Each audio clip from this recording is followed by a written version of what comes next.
Hi, guys. Welcome to the first ever episode of Beat It Karen. My name is Ashlyne, and I'm a corporate communications specialist. And my name is Liz. I am a blogger and I own styletobloom.com. And we both are Akron, Ohio natives.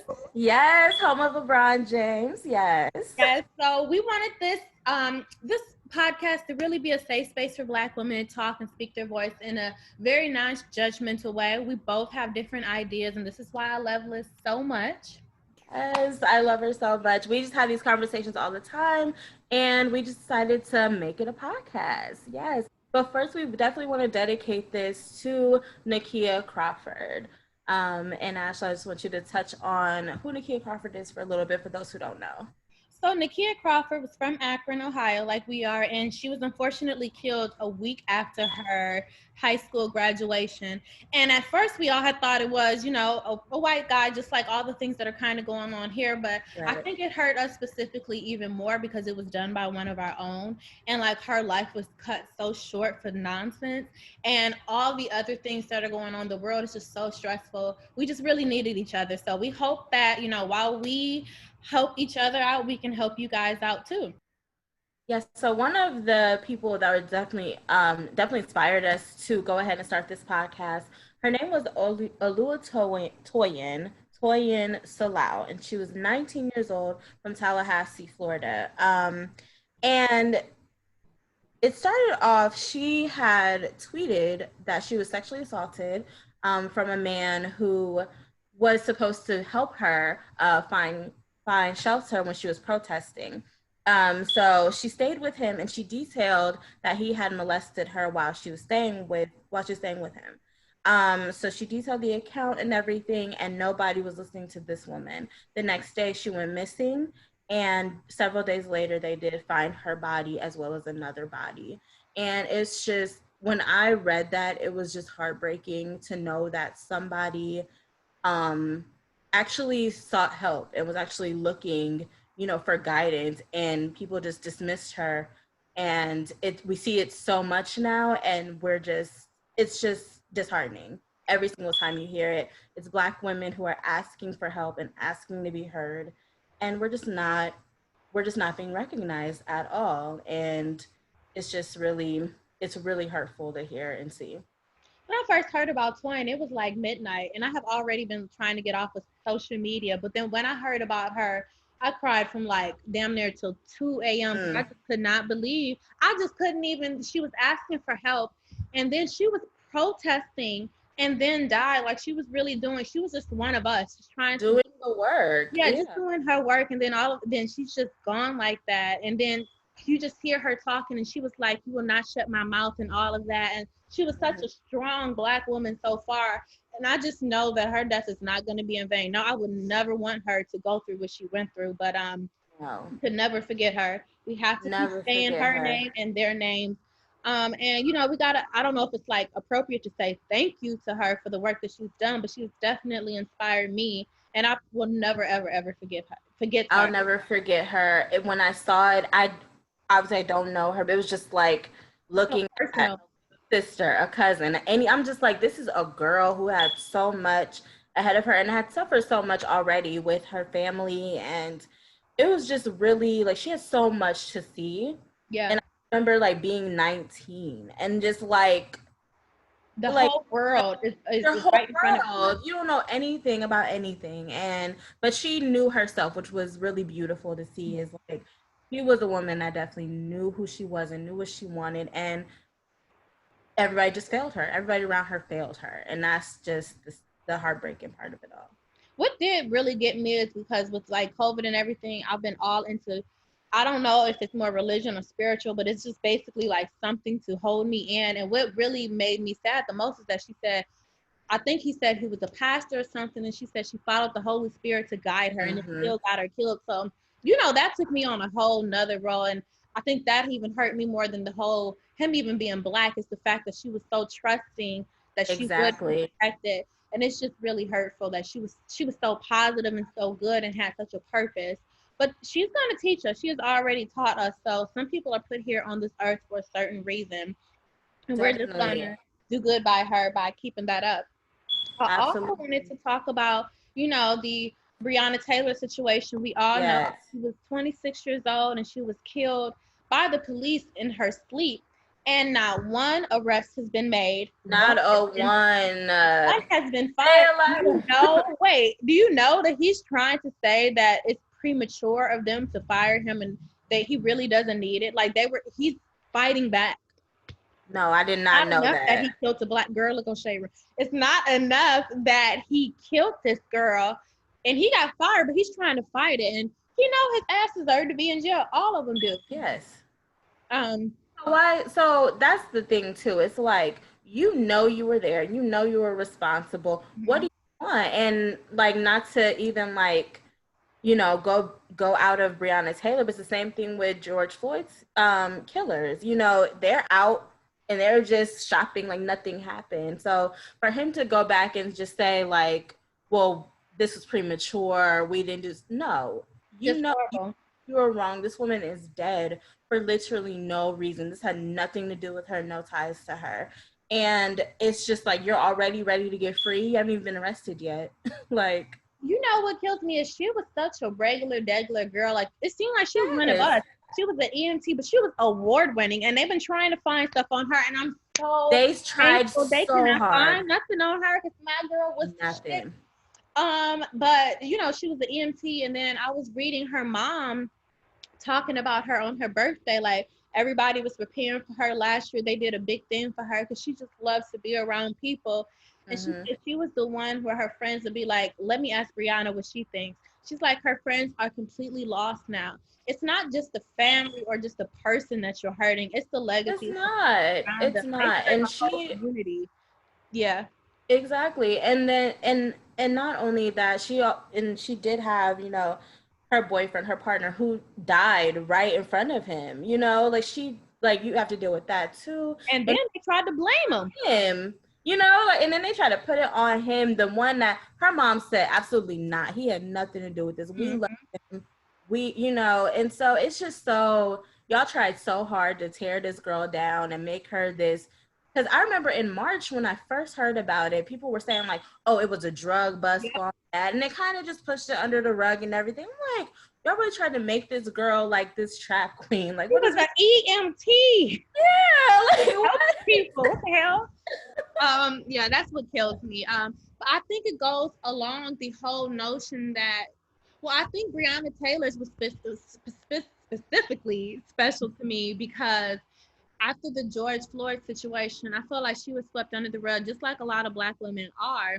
And people weren't mad enough about her, I think, as they were about George Floyd. They're not mad enough about Tonya. They're just not mad enough about Black women. And it reminds me of when Twitter had first started back in the day, when it was like Black girl problems. If they kill you, or you ain't gonna get found. And you know how long ago Twitter was, like 10 years ago when we first signed on, and it's still the same thing. It's really heartbreaking. And then even if you go back that far, it's like, yeah, they put that on Twitter for a reason. Like, so it had years of people believe in that. Like, you're not gonna get anything if you call the police. Like, nobody's gonna save you, Black girl. Like, period. Like, and not even just Black girls. Think about trans Black girls, who are all women. Yes. We are all Black women. But it is a lot harder even for a trans Black woman than it is for a cis Black woman, because at least we're still considered a woman or something. These women are actual women because they say they are, and it really ain't bothering you for them to change their identity or whatever they want to be. And it's just so heartbreaking that they're completely erased from the cause a lot of the time. Just because you don't like how they present themselves and what they look like you can, like, besides, you don't have to understand it. That's not what they're asking. Trans women are not asking to be understood. They're asking not to be killed. Black trans women want to walk down the street without being harassed. And last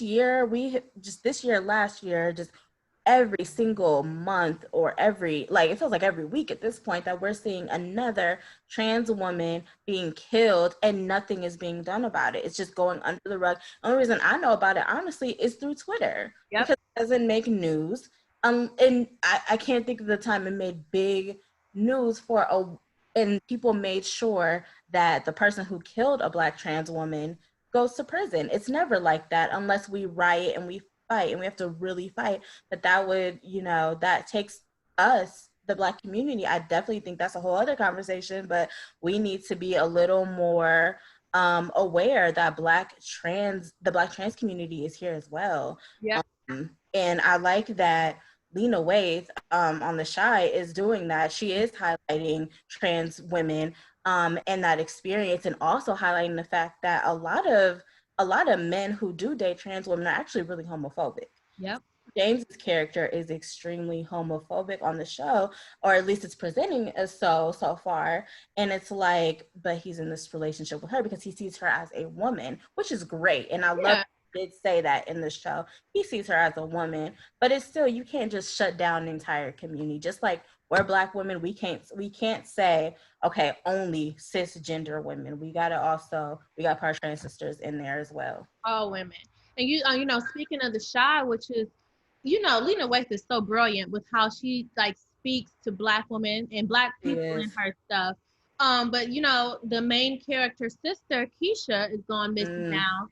And she was at a bus stop at night at a Chicago bus stop. And then you see her for a second, then she's just gone. All you see is her phone. Vanished. So now on this next episode, we're really realizing that something is wrong. And the teachers can't help her friends can't find her, and her little brother is looking. And I love that Lena is talking about this, because in Chicago we talk about it all the time, that there are so many little Black girls, not even little Black girls, Black women on the west side of Chicago that are going missing. You're never going to hear nothing about them. And why does it not make national attention at all? It never does. Being Amber Alert was based on a white girl named Amber. Exactly. Ain't gonna be no Keisha Alert at all. Exactly. And that's why I thought it. And it's like, what do you do? It's like, it wasn't even set up. Amber Alert wasn't even set up for us. It wasn't never set up for us to be found. Like, that was not. How come you can never ever find us? And I love to say that Insecure, like with the whole looking for LaToya. Yes, it was funny and it was comedy, and like we love seeing Ray J and Portia and all of them. But like, but it was like, no, this is so true. They never find us. That we are never made the headline. And yes, we have Twitter, we do have Instagram, we have social media, it is picking up, but it's still, what would we be without social media? Honestly, the reason that I know that all these women are gone missing is because of social media. It is not on no damn headline. Not at all. And what's crazy is some of that stuff happened years ago. Like did you see the one on Twitter? This girl, she's 18 years old. Her mom had been missing. For years. I think you had retweeted it. Yeah. Yeah. And she's been missing for years. Why is this not a big deal? She went to the police. She did everything she had to do. And they're just not doing anything to find this woman because her life just isn't deemed, important enough to them. It's really sad, being a Black woman in America, and being a Black woman, period, and being Black, period. It is very hard. And then even more, besides just like how we treat each other, it's even diseases kill us the most. We're killed by our boyfriends and our husbands the most. It just seems as a Black woman, it is all against you. Like Black people can't even just live just to live. We can't drive just to drive. We can't walk. We can't look at birds. Nothing. And actually, I do have like a little Karen story now that I think about it. Girl. A bigoted Karen. Okay, so I had a photo shoot. Remember I told you earlier I had the photo shoot, right? We're in Dublin, which is like, I live in Columbus, Ohio. So Dublin is like the white suburb of Columbus, basically. That's where all the, big rich white people live. So we're just shooting. We saw this like really dope location, lots of colors, really pretty. And this woman, we're just shooting, and then my photographer had a tent that I could change into. So she put the tent where the woman's business was, but it's 10 o'clock in the morning. Nobody's around. We're still kind of quarantined. Y'all stay home if you can. But it wasn't really that busy. So we're right here. We're next to this woman's business, and she comes out, and she's like, excuse me. What are you guys doing? This is my business. You cannot like shoot over here. Like she literally just was just like, we have to go out of that section. And we're like, okay, sorry, we don't really see a lot of people here. We didn't even know this place was open. She's like, yeah, well, we're open. So can you just like move it away or whatever? So we looking like we don't want any of what you talking about, girls. So we just like went to like a separate location, but it was just so annoying. Like nobody is there. Like, why are you starting? Like you're like ready for us to like fight, and you came out so aggressively, and it's just like we can move. It's cool. That's just like the people who was pointing guns at the Black Lives Matter protesters who walked past their house. Like, nigga, what? Nobody even looking at your pillow. Nobody's thinking about you. Ooh, that pisses me off so bad. Like, nobody's even thinking about y'all. Sit in y'all raggedy ass houses and eat y'all cupcakes. No damn butter on it. Not no butter. When they bake them, put no butter on it. Be all nasty. Are you serious? I imagine. Oh, guys, so we have talked y'all to death about, really sad things. But we want to talk about the BET Awards. Yes, we do. Last night. So I have a question. Did you think it was gonna be good with the whole virtual, I like it better. You liked it better? I did too. Yeah, but you know what I like the most about it better is when it be the indie artists that have their performances and then usually they cut them off for the bigger people. They actually got their time to be in their little settings and everything. And like Masego was one of the people who were I love Masego. I love him so much. He wouldn't gotten that much airtime if it was a regular one. No. So I like it. I love his song, Tatum. I love that. And then I love is it Black Queen or Queen Things and Black Queen Things is so good. Black Love is going to be played in my wedding, so. Y'all, but let's just say. let's put it out there. But also, but no, I loved it. I really think even if we go back, y'all need to do that performance setup because I can't remember the last time BET Awards performances were like that good. Let me tell you, the best one I have to say. Chloe and Halle. Oh my gosh, they are two little Beyonces. You can tell Beyonce is working with them girls, okay? Girl, from the media training, the voice, to everything. The media training, but the Black love they have for each other, and they wearing locks. They have dreads, girl. I hope they never get rid of their locks. I was just saying that last night. I'm like, I hope they never do, but if they do, I don't care. I love them. So good. I love them, and I love how they're growing up and they're getting sexier and everything, but it was like such a natural type stuff. I'm like, whoa, y'all really grown as hell now. Yeah, because even their album, like it is like it's steamy, but it's still like, oh, they are girls. Like I love it. Like, they are such girls. Oh, we was not that cute at 19, were we? We were. I tell you, this generation don't have an ugly phase. We was ugly. Girl. In 2012, looking a hot mess. I mean, honestly, you see me right this second. I'm not cute either, so that's how it is. But I also loved after them. I loved Summer Walker and Usher. Yes, that was really good. This type of setting is good for Summer because she says that she has social anxiety, so there was no one for her. It was perfect. It was so perfect. Her voice is beautiful. I think she is an amazing, amazing artist. I love her album. I think Megan Thee Stallion, of course. That is my bitch. I know you love her. I love her. I was married. You got me to love her. Like, I'm glad. You know what? It's been a year because it was my birthday last year. Yes. Oh. And you know why I love her? Speaking of Black women and loving Black women, because people always talk mess about female rappers twerking and rapping and everything, but this girl goes to school. She be helping other people out. Had this little pageant thing. She was in that little book club talk conversation that I had tagged you in. She is very smart. She's always like speaking her mind. Very intelligent. Her mom, she seems like her mom and her dad died, and she's taking care of other people. I think she is I didn't know her dad died. Oh my gosh. And I remember when she had posted about her mom, and then she just blew up. What I like about her, she seems so authentic and actually like a sweet girl. But who I also like, who wasn't on the show, I like Cardi B too. I love Cardi B. Like, and I don't know why I feel like she's like fizzling out, but I love her. Like, I've always loved She's gonna come back for new stuff. But why I'm saying that I love her is because you have every time there's something going on with Black Lives Matter, she always uses her voice, her platform. And even me, when she first came out, I'm like, this girl ain't about shit. She probably just gonna be a stripper. Like, and it's wrong. I shouldn't judge her like that. Yeah. That girl shut me the fuck up, and I like her. No, I love her.